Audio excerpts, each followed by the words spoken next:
नमस्ते, प्रणाम। मैं आपकी रीता और मेरे चैनल का नाम है रीता शशि और मैं गाने जा रही हूँ लाचारी नाच गीत। जैसा होगा कमेंट में ज़रूर बताइएगा और मेरे चैनल को लाइक करें, सब्सक्राइब करें। कृपया आगे से आगे बढ़ाएं।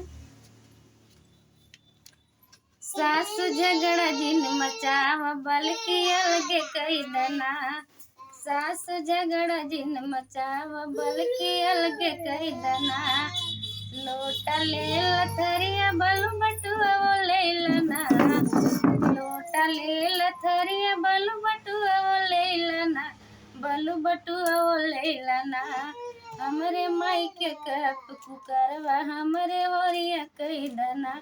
हमरे मायके कप कुकरवा हमरे ओरिया कई दना।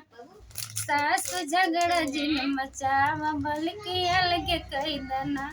सासु झगड़ा जिन मचावा बल्कि अलगे कई दना।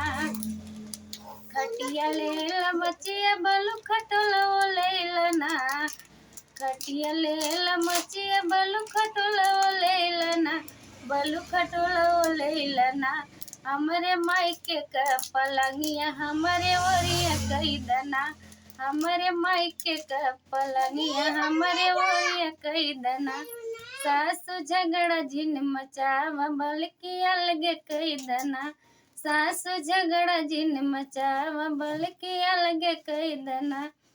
जेठ ले ननदी बलु देवर वो ले लना। बलु देवर वो ले लना।